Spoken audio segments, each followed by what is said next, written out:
La miel est cet or liquide qui adoucit nos vies. Mais vous êtes-vous déjà demandé comment on l'obtient en grande quantité sans en altérer la pureté? Dans cette vidéo, nous vous emmènerons dans les coulisses pour découvrir le fascinant processus de production de la miel en vrac. Du travail incessant des abeilles à la récolte et à l'extraction à grande échelle, vous verrez chaque étape comme jamais auparavant. Comment les abeilles parviennent-elles à transformer le nectar en miel? Combien de fleurs doivent-elles visiter pour produire une seule goutte? Et le plus important, comment la miel est-elle extraite et stockée sans perdre sa qualité? Nous vous montrerons les méthodes de récolte traditionnelles, l'incroyable processus de filtrage et de stockage, ainsi que les secrets qui font de ce produit l'un des plus précieux de la nature. Mais attention, une fois que vous aurez découvert l'effort derrière chaque goutte, vous ne verrez plus jamais la miel de la même manière. Alors, restez jusqu'à la fin, car ce que vous découvrirez vous surprendra. Préparez-vous pour un voyage aussi doux qu'incroyable, le travail incroyable des abeilles ouvrières. Tout commence avec les véritables héroïnes de cette histoire, les abeilles ouvrières. Pour produire du miel, une seule abeille doit visiter jusqu'à 5000 fleurs par jour, récoltant le nectar avec sa trompe. Mais voici ce qui est vraiment étonnant. Pour fabriquer à peine un demi-kilo de miel, une colonie entière doit visiter plus de 2 millions de fleurs.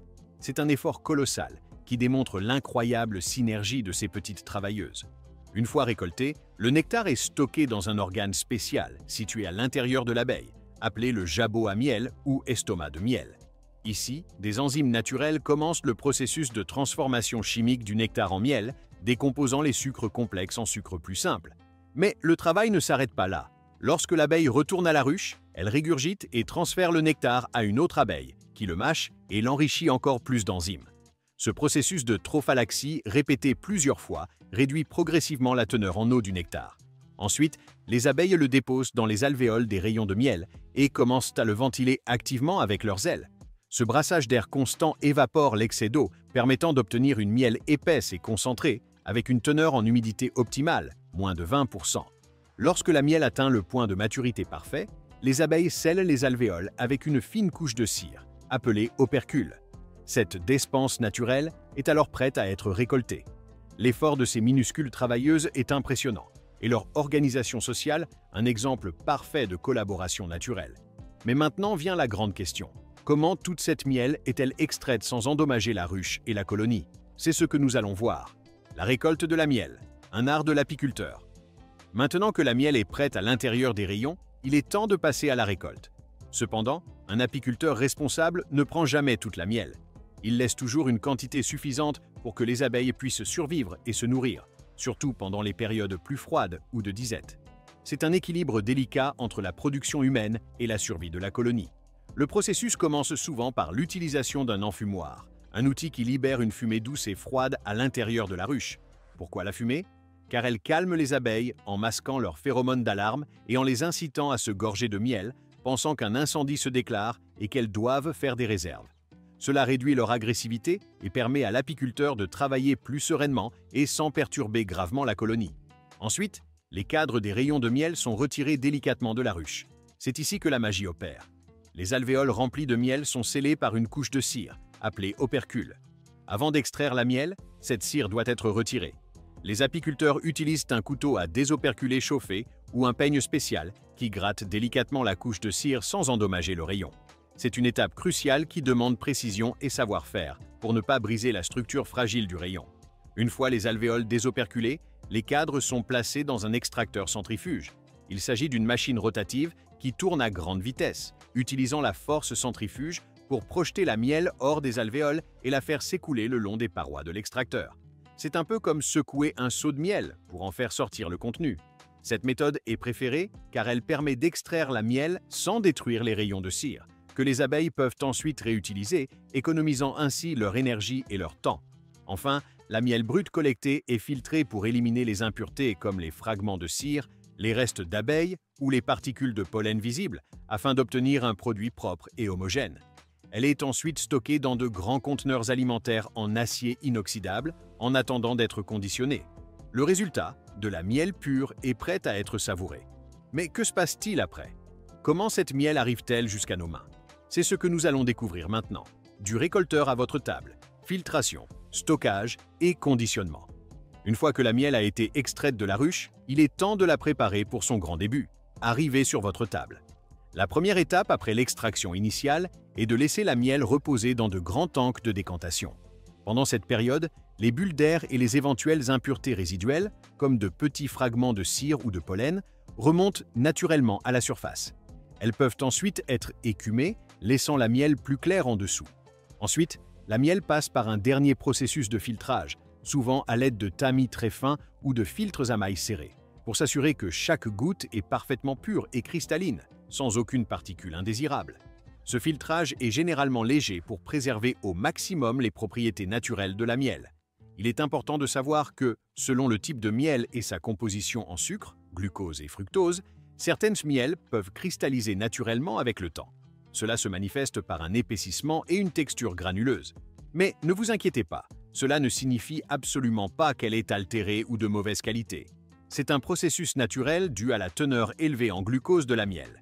Si votre miel cristallise, il suffit de la réchauffer doucement au bain-marie, jamais au micro-ondes ni à haute température, car cela détruirait ses enzymes et ses propriétés bénéfiques.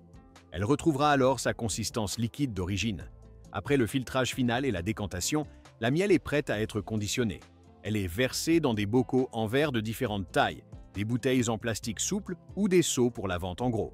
Chaque emballage est ensuite étiqueté avec le design correspondant, mentionnant l'origine florale, le poids, la date de conditionnement et les informations nutritionnelles. Mais voici une donnée intéressante. Toutes les miels ne sont pas égales. Leur couleur, leur texture et leur saveur varient considérablement.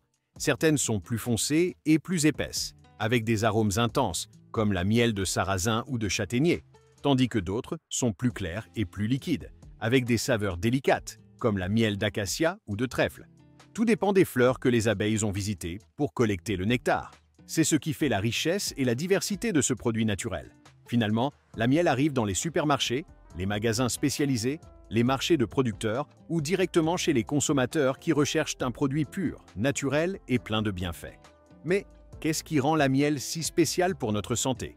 C'est ce que nous allons découvrir dans la section suivante. Les incroyables bienfaits de la miel pour la santé. Maintenant que nous savons comment la miel arrive entre nos mains, parlons de ses incroyables bienfaits pour la santé, reconnus depuis l'Antiquité et confirmés par la science moderne. Source d'énergie naturelle. La miel est un carburant rapide et efficace, riche en glucides, fructose et glucose, directement assimilable. C'est un coup de fouet énergétique idéal pour les sportifs avant ou après l'effort, ou simplement lorsque vous avez besoin d'un petit coup de pouce au cours de la journée. Propriétés antibactériennes et cicatrisantes. Depuis des milliers d'années, la miel a été utilisée comme remède traditionnel pour soigner les plaies et calmer les brûlures. Sa faible teneur en eau, son pH acide et la présence de peroxyde d'hydrogène, une enzyme produite par les abeilles, lui confèrent de puissantes propriétés antimicrobiennes et antiseptiques, aidant à prévenir les infections et à favoriser la guérison des tissus. Renforcement du système immunitaire. La miel contient de nombreux antioxydants, notamment des flavonoïdes et des acides phénoliques, qui aident à combattre les radicaux libres dans le corps et à renforcer nos défenses naturelles.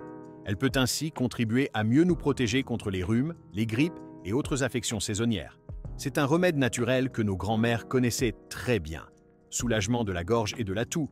En cas de mal de gorge ou de toux irritante, une cuillère à café de miel, souvent associée à du citron ou des herbes, est un remède maison classique qui a fait ses preuves. Sa texture visqueuse crée un revêtement apaisant sur la gorge, réduisant l'irritation et la fréquence de la toux. Meilleure digestion. La miel peut agir comme un prébiotique, nourrissant les bonnes bactéries dans l'intestin et aidant à apaiser certains problèmes digestifs légers. Ces enzymes peuvent également faciliter la digestion des aliments. Amélioration de la qualité du sommeil.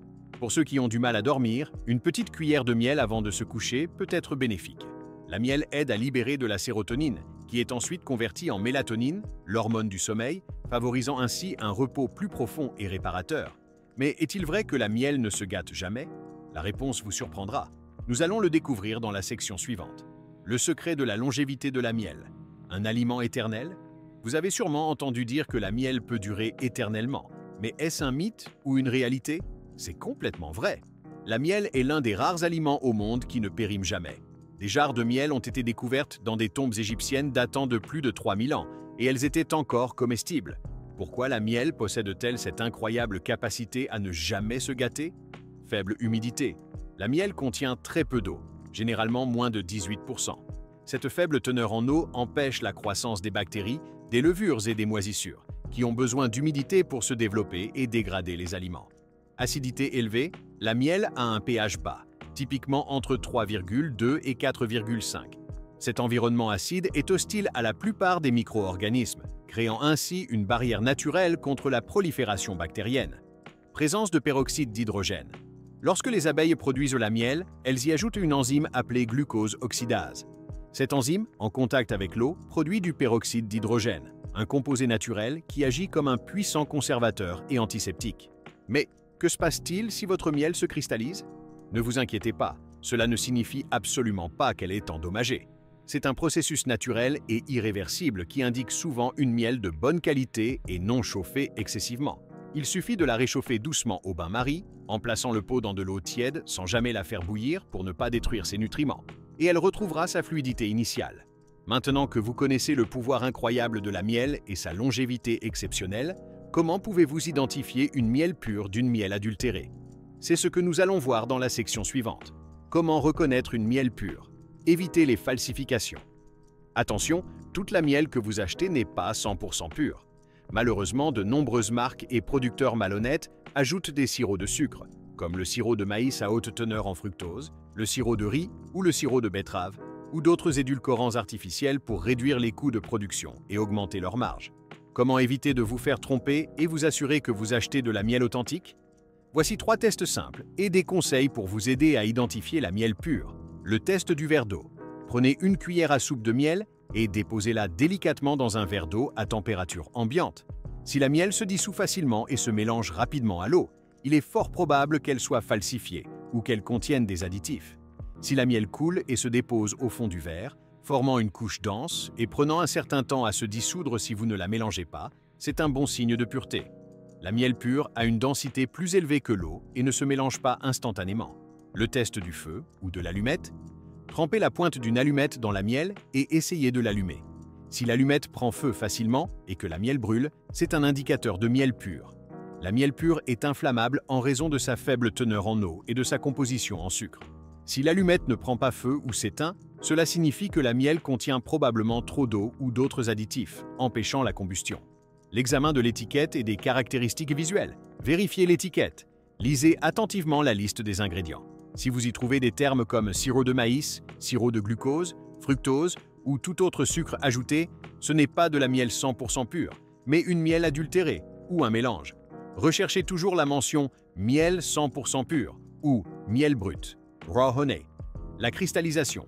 Une miel pure, surtout si elle n'a pas été chauffée excessivement, a tendance à cristalliser avec le temps. Si votre miel reste parfaitement liquide indéfiniment, cela peut indiquer qu'elle a été ultra filtrée ou chauffée à haute température pour prévenir la cristallisation, ce qui détruit aussi une partie de ses nutriments, ou qu'elle est adultérée. Texture et consistance. La miel pure a une texture généralement visqueuse et épaisse. Elle ne coule pas comme de l'eau. Si elle est trop liquide ou présente une consistance inhabituellement uniforme sans aucun signe de cristallisation, soyez vigilant. Un fait alarmant, des études et des rapports de l'industrie estiment que plus de 75% de la miel vendue dans les supermarchés pourrait être adultérée ou mélangée à des sirops moins chers. C'est pourquoi il est fortement recommandé d'acheter de la miel directement auprès de producteurs locaux de confiance ou de marques réputées qui garantissent la pureté de leurs produits. N'hésitez pas à poser des questions sur les méthodes de récolte et de transformation. Maintenant que vous savez identifier la miel réelle et pure, quels sont les bénéfices réels de la consommer tous les jours? Découvrez-le dans la section suivante. Les bienfaits quotidiens de la miel, confirmés par la science. Si vous commencez à intégrer la miel dans votre alimentation quotidienne de manière régulière et modérée, votre corps en ressentira les changements positifs. Voici 5 bienfaits majeurs que la science a confirmés. Renforce votre système immunitaire.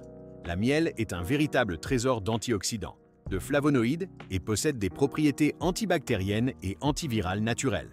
Une consommation régulière peut aider à protéger votre corps contre les agressions extérieures, à renforcer vos défenses immunitaires et à vous prémunir naturellement contre les rhumes, les grippes et d'autres infections. C'est un bouclier naturel pour votre santé. Mais que se passe-t-il si votre miel se cristallise? Ne vous inquiétez pas, cela ne signifie absolument pas qu'elle est endommagée. C'est un processus naturel et irréversible qui indique souvent une miel de bonne qualité et non chauffée excessivement. Il suffit de la réchauffer doucement au bain-marie, en plaçant le pot dans de l'eau tiède sans jamais la faire bouillir pour ne pas détruire ses nutriments, et elle retrouvera sa fluidité initiale. Maintenant que vous connaissez le pouvoir incroyable de la miel et sa longévité exceptionnelle, comment pouvez-vous identifier une miel pure d'une miel adultérée? C'est ce que nous allons voir dans la section suivante. Comment reconnaître une miel pure? Évitez les falsifications. Attention, toute la miel que vous achetez n'est pas 100% pure. Malheureusement, de nombreuses marques et producteurs malhonnêtes ajoutent des sirops de sucre, comme le sirop de maïs à haute teneur en fructose, le sirop de riz ou le sirop de betterave, ou d'autres édulcorants artificiels pour réduire les coûts de production et augmenter leur marge. Comment éviter de vous faire tromper et vous assurer que vous achetez de la miel authentique? Voici 3 tests simples et des conseils pour vous aider à identifier la miel pure. Le test du verre d'eau. Prenez une cuillère à soupe de miel et déposez-la délicatement dans un verre d'eau à température ambiante. Si la miel se dissout facilement et se mélange rapidement à l'eau, il est fort probable qu'elle soit falsifiée ou qu'elle contienne des additifs. Si la miel coule et se dépose au fond du verre, formant une couche dense et prenant un certain temps à se dissoudre si vous ne la mélangez pas, c'est un bon signe de pureté. La miel pure a une densité plus élevée que l'eau et ne se mélange pas instantanément. Le test du feu ou de l'allumette. Trempez la pointe d'une allumette dans la miel et essayez de l'allumer. Si l'allumette prend feu facilement et que la miel brûle, c'est un indicateur de miel pure. La miel pure est inflammable en raison de sa faible teneur en eau et de sa composition en sucre. Si l'allumette ne prend pas feu ou s'éteint, cela signifie que la miel contient probablement trop d'eau ou d'autres additifs, empêchant la combustion. L'examen de l'étiquette et des caractéristiques visuelles. Vérifiez l'étiquette. Lisez attentivement la liste des ingrédients. Si vous y trouvez des termes comme sirop de maïs, sirop de glucose, fructose ou tout autre sucre ajouté, ce n'est pas de la miel 100% pure, mais une miel adultérée ou un mélange. Recherchez toujours la mention « miel 100% pur » ou « miel brut ». Raw honey. La cristallisation. Une miel pure, surtout si elle n'a pas été chauffée excessivement, a tendance à cristalliser avec le temps. Si votre miel reste parfaitement liquide indéfiniment, cela peut indiquer qu'elle a été ultra filtrée ou chauffée à haute température pour prévenir la cristallisation, ce qui détruit aussi une partie de ses nutriments, ou qu'elle est adultérée. Texture et consistance. La miel pure a une texture généralement visqueuse et épaisse. Elle ne coule pas comme de l'eau. Si elle est trop liquide ou présente une consistance inhabituellement uniforme sans aucun signe de cristallisation, soyez vigilant. Un fait alarmant, des études et des rapports de l'industrie estiment que plus de 75% de la miel vendue dans les supermarchés pourrait être adultérée ou mélangée à des sirops moins chers. C'est pourquoi il est fortement recommandé d'acheter de la miel directement auprès de producteurs locaux de confiance ou de marques réputées qui garantissent la pureté de leurs produits. N'hésitez pas à poser des questions sur les méthodes de récolte et de transformation. Maintenant que vous savez identifier la miel réelle et pure, quels sont les bénéfices réels de la consommer tous les jours? Découvrez-le dans la section suivante. Les bienfaits quotidiens de la miel, confirmés par la science. Si vous commencez à intégrer la miel dans votre alimentation quotidienne de manière régulière et modérée, votre corps en ressentira les changements positifs. Voici 5 bienfaits majeurs que la science a confirmés. Renforce votre système immunitaire. La miel est un véritable trésor d'antioxydants, de flavonoïdes et possède des propriétés antibactériennes et antivirales naturelles.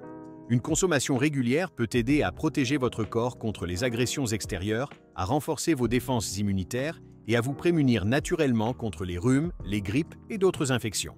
C'est un bouclier naturel pour votre santé. Améliore la qualité du sommeil. Vous avez des problèmes pour vous endormir ou un sommeil agité? Une cuillère à soupe de miel avant de vous coucher peut faire des merveilles. La miel aide à réguler la libération de mélatonine, l'hormone du sommeil. Elle provoque une légère augmentation de l'insuline, ce qui permet au tryptophane, un acide aminé, de pénétrer plus facilement dans le cerveau, où il est converti en sérotonine, puis en mélatonine, favorisant ainsi un repos plus profond et réparateur. Alimente votre cerveau et booste la mémoire. Grâce à sa teneur élevée en glucose naturel, la miel fournit une source d'énergie rapide et constante au cerveau. Le glucose est le principal carburant des cellules cérébrales et une bonne glycémie est essentielle pour les fonctions cognitives. La consommation de miel peut ainsi améliorer la mémoire, la concentration et les capacités d'apprentissage. C'est un allié idéal pour les étudiants, les professionnels ou toute personne cherchant à optimiser ses performances mentales. Protège votre cœur. Des études scientifiques ont démontré que la miel peut avoir des effets bénéfiques sur la santé cardiovasculaire. Elle contribue à réduire les niveaux de mauvais cholestérol, LDL, tout en augmentant le bon cholestérol, HDL. De plus, ces antioxydants aident à améliorer la circulation sanguine et à réduire l'inflammation, diminuant ainsi le risque de maladies cardiaques et d'hypertension. C'est un geste simple pour prendre soin de votre organe le plus vital, accélère le métabolisme et aide à la gestion du poids. Si vous cherchez à perdre du poids de manière saine, la miel peut être un excellent substitut au sucre raffiné. Bien qu'elle contienne des calories, ces sucres naturels sont mieux métabolisés par le corps. De plus, la miel peut stimuler le métabolisme et favoriser la combustion des graisses, surtout lorsqu'elle est consommée avec de l'eau tiède et du citron le matin. En la substituant aux édulcorants artificiels ou au sucre de table, vous faites un choix plus sain et plus naturel pour votre corps. Ainsi, une cuillère à soupe de miel par jour peut faire des merveilles pour votre santé et votre bien-être général. Mais que se passe-t-il si vous consommez de la miel en excès? Nous vous l'expliquons dans la section suivante. Les risques d'un excès de miel, la modération est la clé. La miel est incontestablement un super aliment regorgeant de bienfaits. Mais comme pour toute chose dans la vie, l'excès peut être préjudiciable. Voici 4 effets négatifs d'une consommation abusive de miel. Peut entraîner une prise de poids. Bien qu'elle soit naturelle et nutritive, la miel reste riche en calories et en sucre, environ 64 calories par cuillère à soupe, principalement du fructose et du glucose. Si vous en consommez en excès sans ajuster votre apport calorique global, vous pourriez prendre du poids au lieu d'en perdre, car ces calories s'additionnent rapidement. Peut endommager vos dents. Oui, la miel possède des propriétés antibactériennes, mais elle est aussi très collante et riche en sucre. Si vous ne vous brossez pas les dents correctement après en avoir consommé, les sucres peuvent favoriser la croissance de bactéries buccales et la formation de caries et d'autres problèmes dentaires. Rincez votre bouche après en avoir mangé ou brossez-vous les dents. Peut provoquer des pics de glycémie. Si vous êtes diabétique ou avez une résistance à l'insuline, la prudence est de mise. Bien que l'indice glycémique de la miel soit généralement inférieur à celui du sucre raffiné et qu'elle contienne des nutriments supplémentaires, une consommation excessive peut toujours entraîner des pics de sucre dans le sang, ce qui peut aggraver votre condition ou perturber votre équilibre glycémique. Il est essentiel de consulter un professionnel de la santé pour déterminer la quantité appropriée. Peut entraîner des problèmes digestifs. Consommer trop de miel peut provoquer des troubles digestifs chez certaines personnes, surtout celles qui sont sensibles au fructose. Des symptômes comme les ballonnements, les gaz, les crampes d'estomac et même la diarrhée peuvent survenir, car votre système digestif a besoin d'un équilibre pour fonctionner de manière optimale. La clé est la modération. 1 à 2 cuillères à soupe de miel par jour sont généralement considérées comme une quantité saine pour la plupart des adultes, vous permettant de profiter de ces nombreux bienfaits sans en subir les inconvénients. Une consommation équilibrée est essentielle pour tirer le meilleur parti de ce cadeau de la nature. Vous avez découvert comment la miel est produite, comment identifier la miel authentique pour éviter les falsifications, les multiples bienfaits de la consommer chaque jour pour votre santé, les risques d'en abuser et même les formes les plus savoureuses de l'intégrer à votre vie quotidienne, que ce soit dans votre thé, sur vos toasts ou dans vos recettes. Et si, après tout cela, vous croyez encore que la miel n'est qu'une simple douceur sucrée, revoyez cette vidéo. Car maintenant, vous savez que vous ne consommez pas seulement de la miel, vous consommez de la nature pure, de l'effort, de la santé, de l'histoire et une tradition millénaire. Avez-vous été surpris par tout ce qui se cache derrière cet aliment ancestral? Alors, n'hésitez pas à aimer cette vidéo, à la partager avec quelqu'un qui a besoin de connaître ces informations précieuses et surtout, à vous abonner à notre chaîne pour continuer à découvrir les secrets cachés derrière les aliments que nous aimons tant. Activez la petite cloche pour ne manquer aucune de nos prochaines vidéos. Et dites-nous en commentaire comment consommez-vous la miel chez vous. Nous sommes impatients de lire vos astuces et recettes.